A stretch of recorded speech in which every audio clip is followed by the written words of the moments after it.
미리 하신 거 아니죠? 네, 성탄 전에 하시고 미리 연습하신 건지. 네, 아무튼 은혜로운 찬양, 은혜로운 율동 감사합니다. 예, 오늘의 말씀을 함께 나누겠는데요. 예, 제가 한동안 사회생활을 했다고 제가 말씀드렸었잖아요, 그죠? 예, 이제 통신 일을 했었는데 케이블 작업을 걸 하다 보면 이 나무 자르는 거 전지가위라고 하잖아요. 정전가위, 그죠? 이렇게 구부러진 거, 반듯한 거 아니고 그걸로 이제 나무를 자르잖아요. 이제 그걸로 우리 이제 저희들은 케이블을 잘라서 작업을 하는데 하다가 잘못해가지고 손가락을 잘라버린 거예요. 엄지 손가락을 확 베어버렸어. 아! 하는 순간에 이제 피가 나더라고요. 그래서 이제 그거를 갖고 가서 이제 꼬맸는데 이제 손이 부자연스럽잖아요, 그죠? 예, 근데 작업을 어차피 해야 하잖아. 이걸로만 작업이 안 되잖아요, 그죠? 얘도 써야 돼. 하다 보면 이제 힘이 들어갈 때도 있고 어디 부딪힐 때도 있고 엄청 아프잖아요. 와, 죽을 것 같은 거야. 근데 요것도 눌러도 아파, 그죠? 이 손가락 눌러도 아파. 근데 어디가 아플까요? 야가 제일 아파. 다쳤으니까, 그죠? 예. 자, 오늘 말씀을 통해서 우리가 한번 알아보고자 하는데, 다들 다 아시죠? 이거 탕자의 비유라고 얘기하잖아요, 그죠? 그래서 누구나 오랫동안 믿음 생활 하셨던 분들이 하면은 딱 본문 들으면 이거 탕자의 비유, 이거 탕자의 그 얘기구나. 그런데 오늘 말씀에서는 이 둘째 아들만 아니라 첫째 아들에 대해서 한번 알아보려고 합니다. 네, 그래서 이 본문을 두 아들의 비유라고도 하는데 여기에서 첫 번째 아들은 이제 바리새인과 서기관들, 특히 말하면 그 당시에 그런 사람들을 말하는 거고, 이 둘째 아들은 세리와 죄인들을 뜻하고 있습니다. 요즘 세대로 보자면 첫째 아들은 믿는 자, 둘째 아들은 믿지 않는 자라고도 생각할 수 있죠. 그래서 오늘 이 말씀을 통해서 예수님께서 성경 말씀을 통해 우리에게 무엇을 말씀하고 싶어 하시는가를 함께 나눠보고자 합니다. 자, 먼저 성도의 가정과 교회는 자존감이 회복되는 것이어야 한다는 겁니다. 이 둘째 아들과 아버지의 대화에서 발견되는 중요한 교훈은 뭐냐? 하나님은 결코 세상의 성공과 실패로 그 사람의 값어치를 평가하지 않으신다라는 거예요. 우리도 뭐 각자적으로 잘 사는 사람도 있고 또는 못 사는 사람도 있고 여러 가지 사람들이 있지만 그렇다고 해서 우리 각자의 값어치는 얼마나 될까라고 생각하십니까? 오늘 말씀에서 이 둘째 아들의 위치를 보면 수시로 바뀝니다.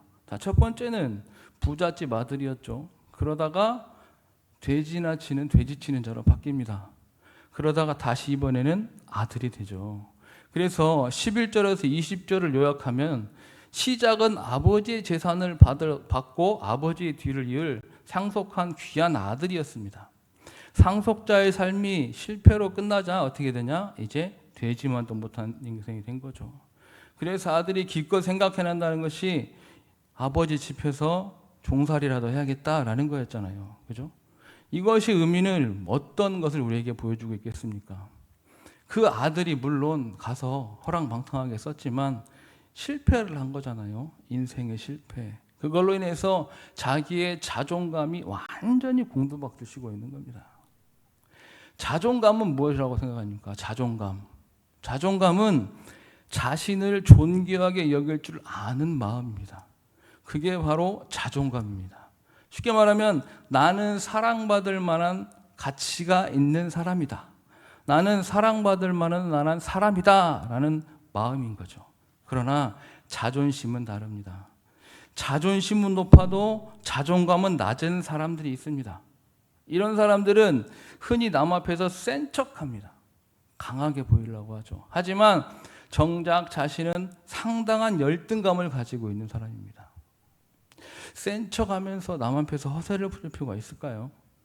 우리들한테는 허세를 부리는 자존심이 아니라 자기 자신을 진정으로 사랑할 줄 아는 자존감이 중요하죠. 그러한 자존감을 높이는 것, 그것이 우리에게 중요합니다. 다만 내 자존감의 근거를 어디에 두느냐가 중요한 거죠. 내 자존감의 근거를 하나님의 시선에 두는가, 세상의 평가에 두는가, 그게 중요하다는 겁니다. 우리는 흔히 자신의 자존감을 자존심으로 잘못 생각합니다. 그래서 세상에서 업적 평가, 성취로 평가하는 거죠. 나는 이런 직장에 다니고 있고, 나는 이런 차를 타고 있고, 나는 이런 집에서 살고 있고, 나는 연봉이 이만큼이나 되고, 그러니까 이 정도면 괜찮지. 제가 주로 보는 프로 중에 나는 솔로라는 프로그램이 있습니다. 물론 그거를 통해서 이제 많은 결혼하는 새 신랑 신부도 나오고, 물론 권장하는 프로그램이긴 하지만, 한편으로 볼 때는 그러한 위치가 되지 않은 사람들은 뭐 거기에 나오는 사람들 스펙들이 쟁쟁하거든요. 그러한 위치가 되지 않은 사람들은 저런 데도 나오지 못하는 사람들은, 네. 상대적으로 박탈감을 갖는 사람들 있지 않을까?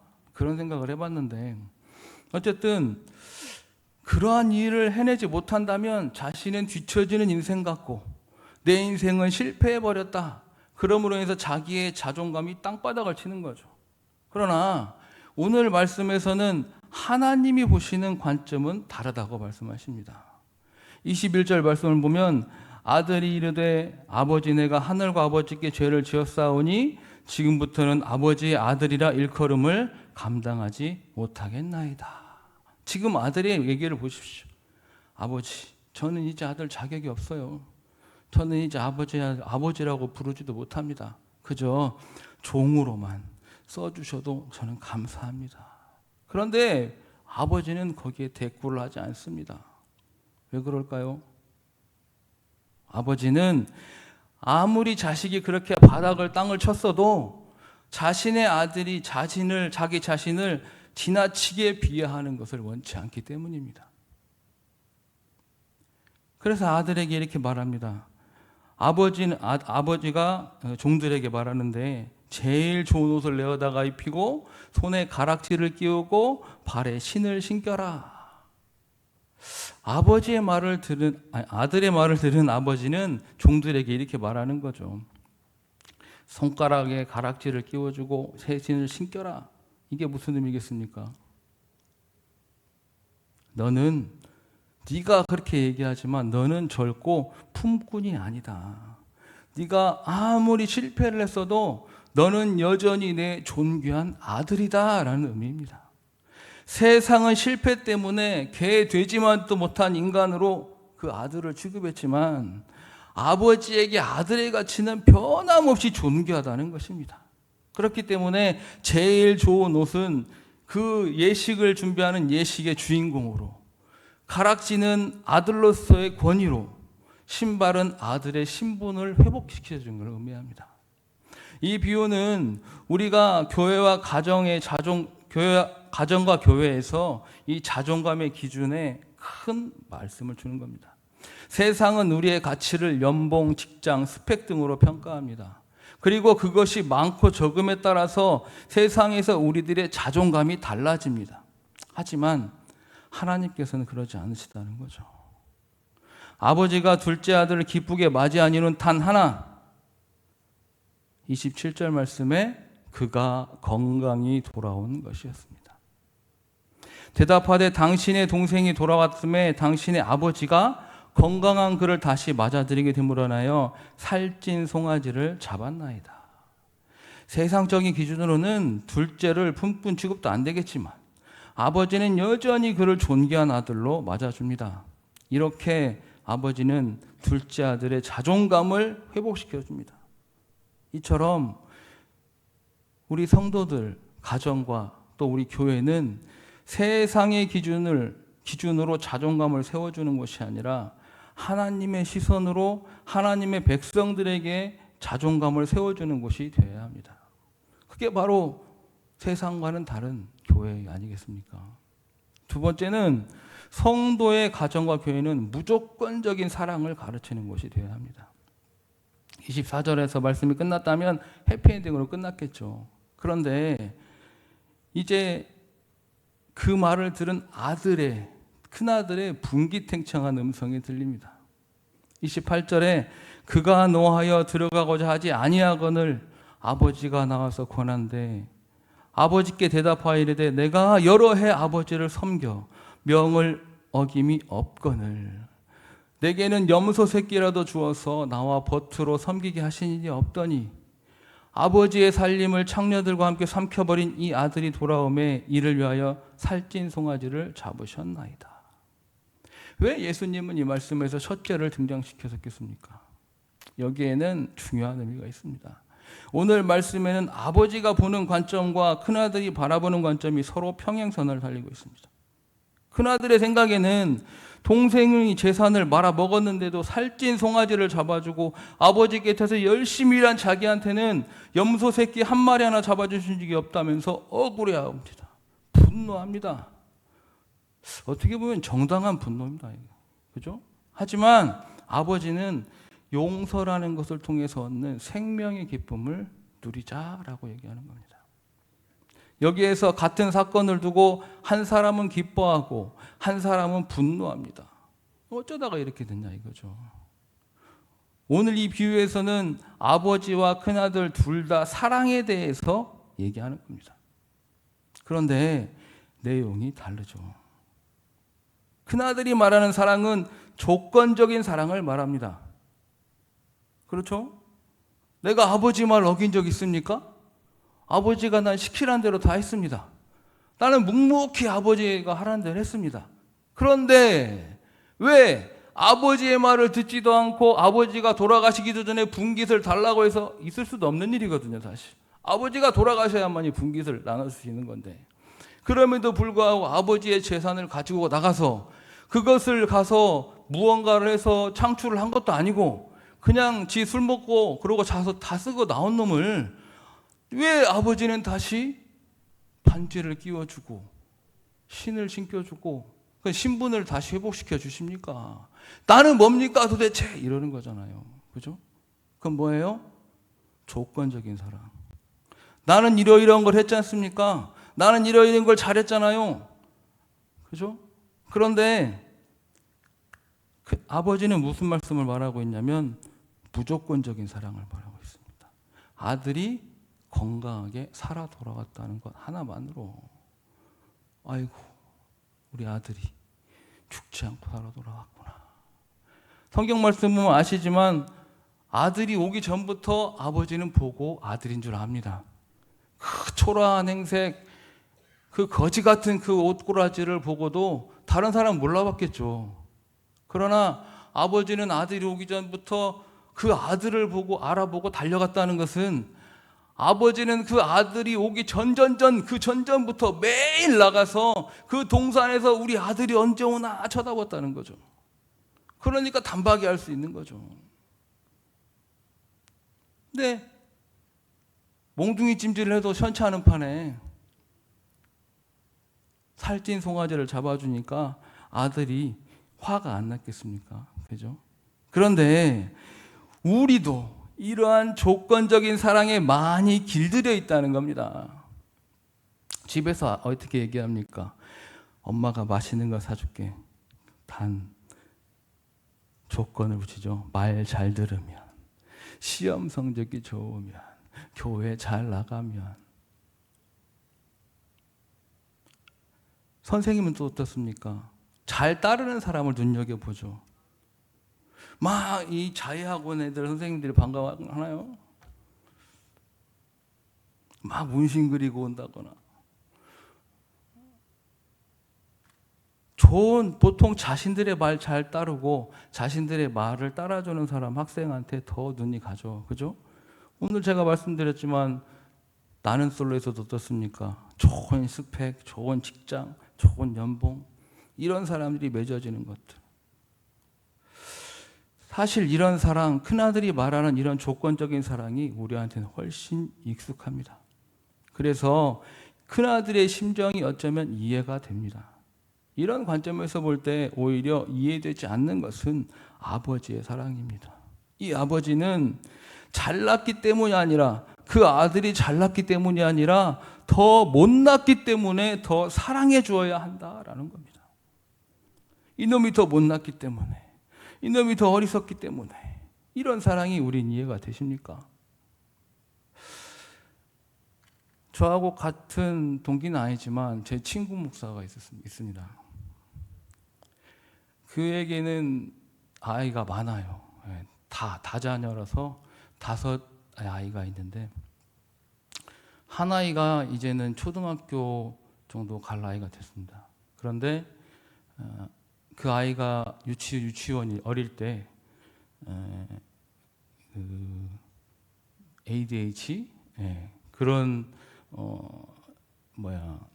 판정을 받았는데, 이제 저희 아내가 이제 심리상담학과를 나왔기 때문에 아이가 행동이 좀 이상하다.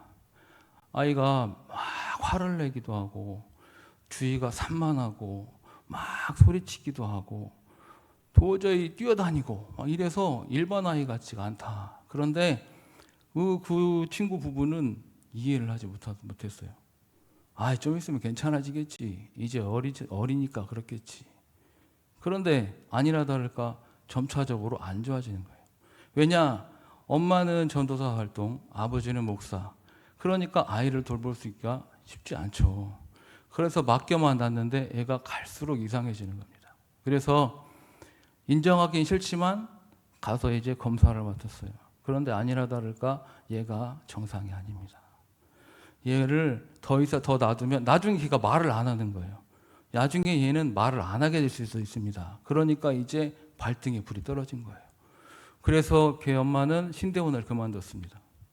아버지는 목사를 그만뒀어요. 그리고 그 아이만 집중적으로 케어하기 시작했어요. 그러니까 걔가 어느 순간 달라지는 거예요.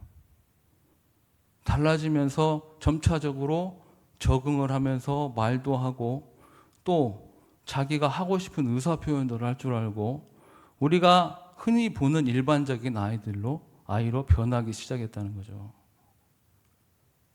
제가 이 말씀 드리는 왜겠습니까? 앞에서 말씀드렸죠. 누구나 부모님들이 하는 말이 있어요. 10손가락 깨물어서 안 아픈 손가락 없다. 그런데 아픈 손가락이 있다니까요. 10손가락 중에 아픈 손가락이 있어요. 그 친구에게는 그 아픈 손가락이 그 아들이었던 거예요. 그 아들을 위해서 모든 것을 접고 그 아들에게 집중한 겁니다.